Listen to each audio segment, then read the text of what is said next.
Hey, it's Balrog. Welcome back to my guide to Monopolized. This is part 7, the level Regret, and I am not going to sugarcoat it. This level is hard to speedrun.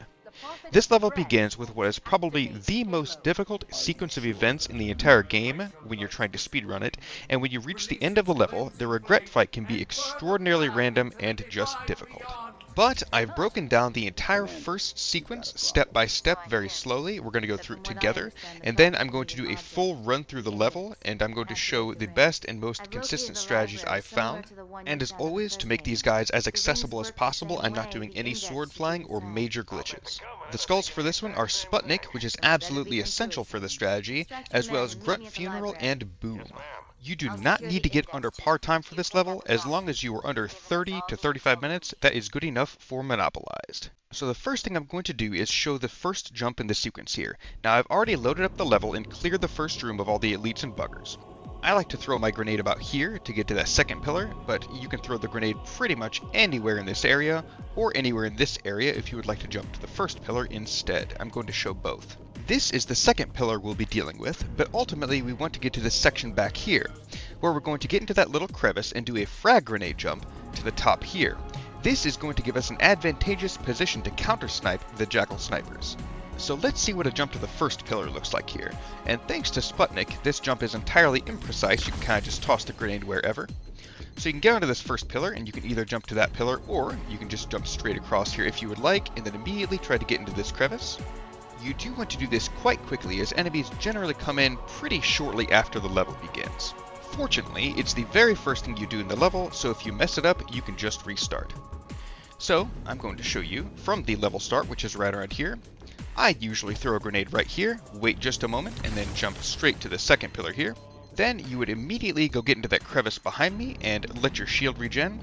We do want to make sure your shield is fully up before you throw this frag, and you do not want to be all the way in the corner when you throw it. You do want to take a couple steps to the left, throw the frag, and jump, and we are up here. And to show you the rest of the sequence, I do need to restart the level because I want all the enemies in their original positions. So here we go, a fresh level. I'm going to throw my grenade right about here, do this jump, bounce on this pillar right here, and then get into the far right crevice. Wait for my shield for just a moment, go a couple steps to the left, and do this grenade jump again. So, we need to deal with 5 different Jackal snipers in 6 potential positions. You want to wait just a second to kill this one if you get up here early, until about right there, and I'll explain why.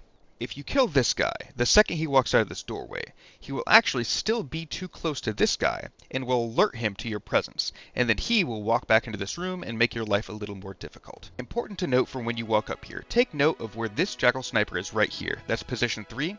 See how far I jumped up on here? You only want to go about this far onto the slanted part when you're dealing with those first 2, or this guy might be able to snipe you from right there. He may also be behind here if he has already noticed you. That's where he likes to hide. Here's number 4 right here. That is about as far right as he ever is. He is generally right around this area. Always be careful because number 6 sometimes walks up to right here, so we want to make sure we're not in his line of sight. So number 4 is somewhere around this area.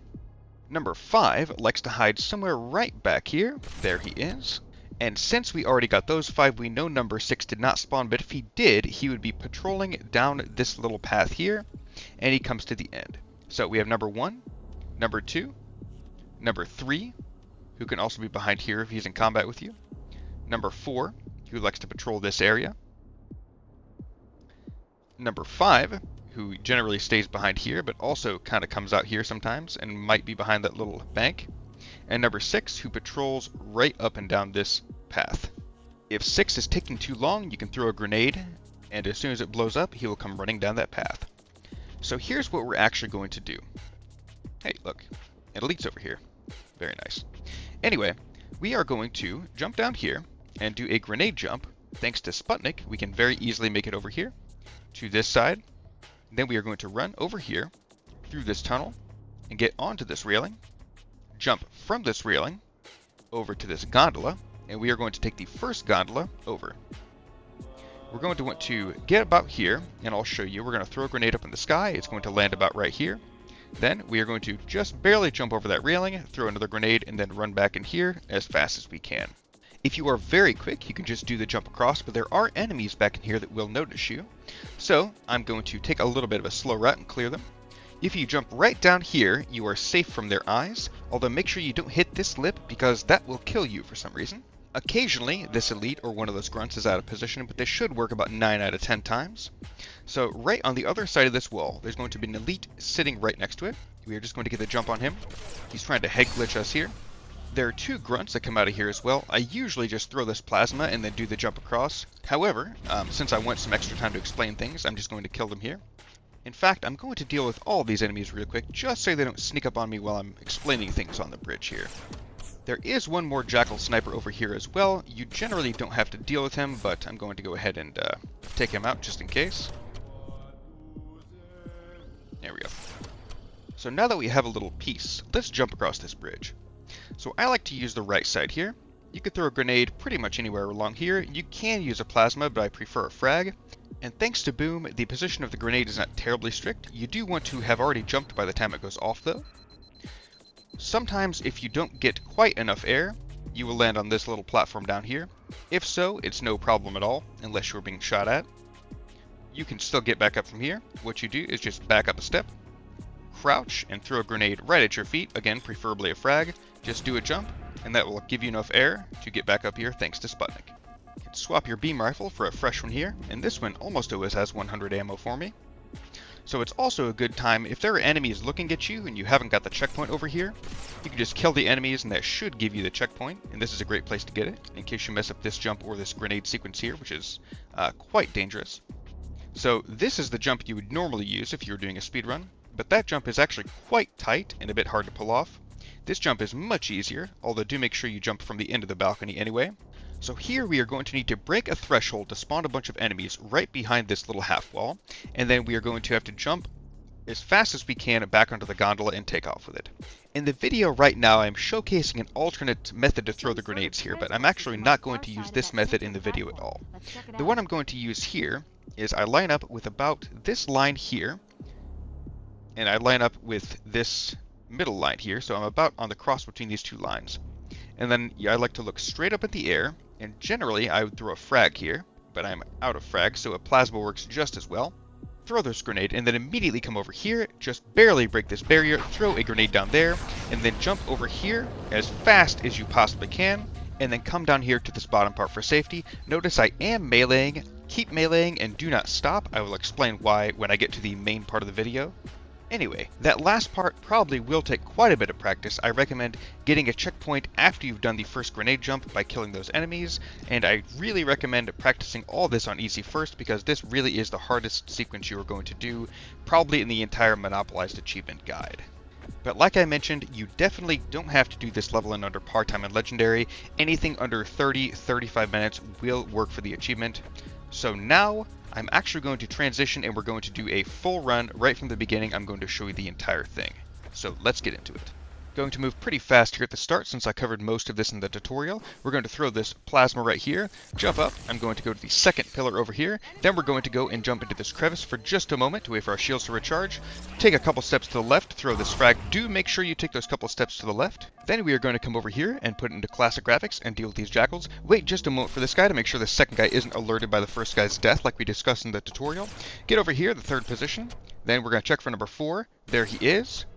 Took 2 shots. We're going to check for number 5, and there he is. We did not get number 6 this time. He would normally be right there. We're going to drop down right into this safe little nook that I displayed in the tutorial, and then we're going to look for this elite over here, who's still trying to hide his head from us, so he doesn't want to be a headshot there. We're going to toss a plasma grenade to distract those grunts, toss this frag here, jump off, and get propelled across by Boom and Sputnik. Then we are going to come over here, and we're going to get a checkpoint right here. I'm going to swap this beam rifle, but I'm also going to swap it again right here. We're going to jump right on this balcony, then across to this little point. We are almost done with this sequence. We do have the hardest part left here. Make sure to practice this quite a bit. Line up right here like I did in the tutorial. Throw the first grenade, come over here, just barely break this barrier, throw the second one, and then immediately book it onto the gondola. I'm going to do a little snake formation here, and notice that I am still meleeing. Now let me explain why. So, in just a few seconds, off to the upper right side of my screen, you will see a phantom come by. That phantom is scripted to come and drop off the 2 hunters you would normally have to fight if we did this level normally.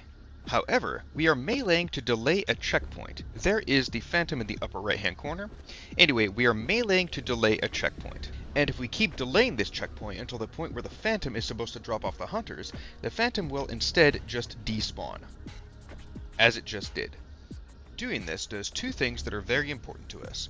A, it makes it so this gondola will just go all the way to the end without us having to jump on the other gondola and hit any buttons and come back. We can just stay right here in this safe space until we get all the way to the next tower. And B, it despawns all the enemies on the outside of the next tower as well. That way we don't have to fight those grunts in the turrets on top, or the jackal snipers, or the jackals that are right in the entrance room there. So since we are now just sitting here doing nothing for a minute or two, I'm going to go ahead and speed up the video. One of the things that makes this mission difficult to speedrun, aside from the difficult beginning sequence and the atrociously RNG fight at the end, is that there are so many sections like this, the beginning and ending gondola parts and the two underwater parts, where you can't really do anything to speed it up. You can just sit there and stare at the timer and watch it go up.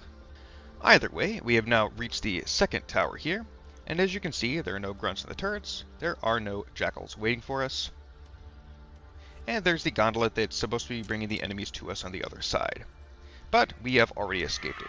So here we are going to want to get to the top of this room as soon as we can to avoid the buggers spawning. So throw a grenade right here to distract those jackals, jump up on here, and then onto this ramp. I've taken more damage here than I usually do, but if you do, you can also just duck into this tunnel and wait for your shield to recharge. There's going to be a single grunt over here as well. He is awake this time, but sometimes he's asleep at the end of the room by the fuel rod cannon. If you do melee him, remember we do have the grunt funeral skull on as well. So grab the fuel rod, get it reloaded, and come in here and start raining fire down on the jackals. Do make sure you stay at the top of this ramp until all the jackals are dead. You'll know they are because Cortana will start talking, as she is now. So we are now safe to descend. And again, if we descend before that, the buggers will spawn and we'll have to deal with them as well. So take your remaining fuel rod shots and look right down this elevator shaft. You will see 3 jackals start to spawn. If you don't have any fuel rod, you can just use plasmas. Just going to rain fire down on them, and you should see a triple kill come up. At this point, if you really want to, you can swap your empty fuel rod with a plasma pistol or that needler, but I'm going to swap it for a carbine right at the beginning of the next area, so it doesn't matter to me either way. And here we go again with another long, unskippable elevator ride. Although I do want to point something out real quick as we go.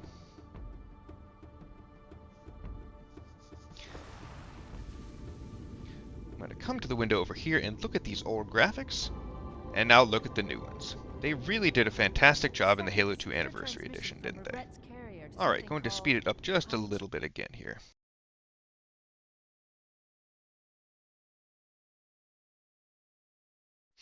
And we're back. Look at that geometry over there in the corner. It doesn't exist on the old version. Very good. And there it is again. Alright, so, back to business.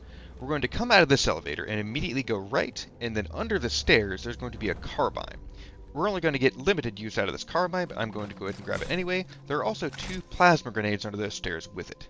We're going to come into this first room and kill some grunts. Remember, Grunt Funeral and Boom are both on, so be very careful. Most of these guys should just kill each other. And as soon as you think they may all be dead, start meleeing again because we are going to delay a checkpoint until as close to the next room as we can. And there is a grunt to our left who slept through that whole thing. He must have narcolepsy. This next room is very dangerous. There are jackal snipers all over the place, but there is a relatively reliable path you can take. Stop meleeing there to get the checkpoint. That jackal sniper isn't always there, but if he is, you might need to take him down with a headshot. But if you do headshot him, then you're going to alert more stuff in the room. As you can see, I'm almost dead already.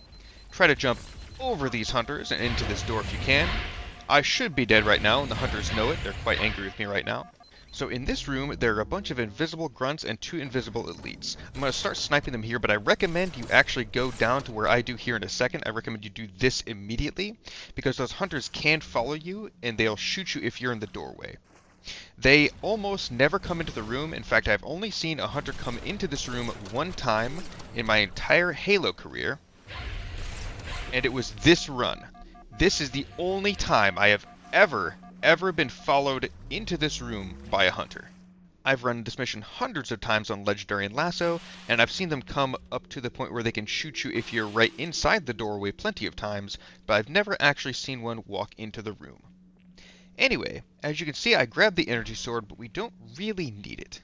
Although sword flying does make the Regret boss fight quite a lot easier, we are not going to do any sword flying at all in this run, as I mentioned in the intro. It is useful for one thing, however, and that is that it is the scariest weapon in the game, so when we run past one single part, if we get too close to an enemy, it will make them flinch back and will give us a little bit of leeway, but that doesn't happen in this run. And there's some more beautiful geometry that did not exist in the original Halo 2. Going to fast forward one more time here real quick, but while we have a bit of a lull, I'm going to give a shout out to the original legend himself, Halo Completionist, aka Silver Scorpion, without whom I probably would not have made these guides. I first started using his guides quite a long time ago, back when I was an even worse player than I am right now, actually. Also, big shout out to the Halo Syndicate Discord server, lots of fantastic guys over there as well. But break time is over, back to work. So we want to get on top of this elevator here, and if this was a standard speedrun, we would get right in that corner and drop down as soon as the elite passes, but for safety, we're going to give him a few more seconds here. Then we are going to fail this jump. Fantastic. Then get back on the elevator and jump over. So the path I take in this next section is very specific, but the big part is watch what I do with the tree at the top. So we're going to go around to the right of this rock, jump up on this ramp, do a crouch jump onto this part, and then get around this rock, but right here, this tree, make sure you wrap tightly around the left there. What that's going to do is make sure you are safe from all those needles that are following you. So we want to grab this rocket launcher right here, swap your sword for it, and we do need to do this quite quickly as enemies can still spawn until the point where we activate the gondola. They will spawn right here to the right, but it's not too big of a deal if they do, just hit them with a rocket launcher.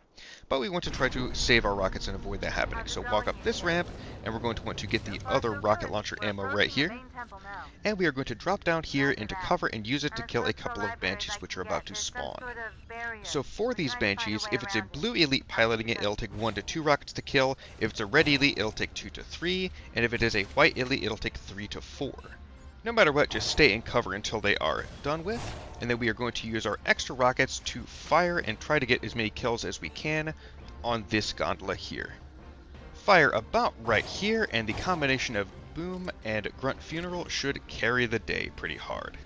So your main priority to kill on this gondola are the Fuel Rod Grunts, followed by the 2 Jetpack Elites, then there are a bunch of normal Grunts as well running around. Note that when my rocket launcher was empty, I swapped it for the sniper behind me there. So as you can see, Boom and Grunt Funeral killed everything except for one single Grunt on this gondola. Very handy. This gondola is scripted to stop next to you until everything on it is dead, and it's going to stop right here, and it's going to do the check, and then just continue straight on. So we actually lost no time at all dealing with that gondola. So, I'm going to swap to the battle rifle sometime soon here. I'm basically going to use what ammo I have in the sniper rifle to deal with the guys that are going to come out of here. There will be a handful of jackals up top, and then a handful of grunts coming along the bottom. I like to wait until the jackals are near the grunts there, and since we have Grunt Funeral on, then we can snipe the grunts and blow up everything at the bottom. So while we wait for those guys to come down, let's discuss the Regret Room. This is a very tough fight to do, and it's very RNG heavy. So, what we're going to do when we get to this building is basically stop our speedrun and take it slow, because we've accumulated quite a bit of time, and it seems to me that the biggest time loss you can have on Regret is in the Regret fight itself, by getting halfway through the fight and then dying and being sent back 2 or 3 minutes to the start of the fight. So, I'm going to show you the safest strategies I have, but even the safest strategies are absolutely not foolproof. So we're going to grab this beam rifle here, and we're going to just slowly take these guys out. If we had kept the energy sword, we could just run past all of them, but then we couldn't come back out. And you can also, if you need to, if you get 2 or 3 hits in on Regret, you can actually come back out to the gondola and force a checkpoint. But I'm also going to show you how to relatively reliably force a checkpoint while we're in there as well, through the magical use of head glitching as we've done in previous levels. Note that I now have the battle rifle plasma pistol combo, and as soon as you cross this threshold, 2 elites will spawn down there. Again, you would normally run past them, but I'm going to deal with them to make sure we can get back out here easily if we need to. So about the honor guards. What I'm going to do here is lure one of the honor guards down. If both come, it's perfectly fine as well. But I'm basically going to try to get as safe a passage into the room as I can. And the important thing is you do not want to kill any honor guards that have swords unless you have to. Note that I am taking the upper path to regret. Do not go through the center if you can help it, or you will be subject to a lot of fire. More in the honor guards in just a second, but I want to display something real quick. So we're going to jump down, try to board regret as soon as you can, and note the path I take out of here. I don't want to go into the side passage. You can if you need to, but try to jump on this little piece of furniture and then jump up to the side. Try to get used to doing that, as if you try to take the side path and someone or something's in it, you might get caught. Note here that if you board regret, you can also hit the grenade button the exact second you board, and it will stick a grenade on him as well, which is very useful for doing just a little bit of extra damage to him, but also if there are a bunch of grunts around, it will kill them and help clear the area a little bit. Right there, I was actually going to head glitch into that pillar to force a checkpoint, but it ended up giving me the checkpoint before I even did it anyway. Again, at this point, since we've got 2 to 3 hits, and we can also just run out that door right there and get a checkpoint by going to the gondola. Back on the honor guards. As you can see, one of the honor guards now following me has dual plasma rifles. They are extremely dangerous and should be dealt with as soon as you can. That's why I'm now going through these passages to be safe from their fire, and we're going to nuke combo him and continue on. You can also head glitch right here to this wall on the right if you need to try to force a checkpoint there. But as you can see, as long as we have the sword honor guards, we can just kite them around all day, and as long as we know their position, they can't really do much. So here I could jump on regret, but I'm waiting for the sword guys to get into that passage so that I can be a little bit safer. And one very important thing about when you're actually boarding regret, try never to board him straight on if you can help it, because then if he fires his beam, you're not going to have anywhere to go, he's just going to blast you. Always try to strafe around him in a circle whenever possible, and just never go straight for him. In fact, that's a good principle in general to have with just the entire room. Always just try to look at your radar and be aware of where the enemies are, and then always try to kind of be moving in a circle around the room just for safety. So here you can see a perfect example of what I'm talking about with strafing. So always anchor yourself kind of around him and just move in a circle. That way you are always safe from his beam and he can't really hit you. Just keep strafing around him, and then jump when you get the chance, and board, and punch him right out. And that is Regret. The most difficult level to speedrun in my opinion, although GraveMind does get a bit close, but we'll cross that bridge when we come to it. And as you can see, even with all the extra precautions we took, and all the hunters that barged in on us when they weren't supposed to, we still got under par time on this level. But, as I said, we don't even need to get remotely close to part-time. As long as you are under 30 or 35 minutes, that will be good enough for the Monopolized achievement. The basic plan is just to do as well as we can on GraveMind and Regret, and then shave as much time off the other levels as possible. So, to recap the Regret fight, try to leave the sword-wielding honor guards alive if possible, and just kite them around the room, but always be aware of their position if you can, and try to deal with the plasma rifle-wielding honor guards as soon as you can. Never run straight up to Regret if possible, always try to strafe around him to avoid his beam, and then after you get 2 or 3 hits on him, you can try to force a checkpoint, either by going back out to the gondola since we cleared the hallway area, or by trying to head glitch in either the pillars on the second story, or you can try to do the walls by the waterfall. Very important note about head glitching in the Regret boss fight area. The enemies always know where you are, no matter what, even if you're head glitching. But you are still safe if you're head glitching because your head is still out of bounds and they can't attack you. But because they know where you are, they can still walk up to you and just sit there and wait for your head to come out. So you don't want to head glitch for too long in this fight, or you will just be surrounded when you come out of it. I know this level had a ton of information to process, but just do your best and you will get through it. I wish you the very best of luck. Thank you very much for watching, and I will see you on the next one for Sacred Icon.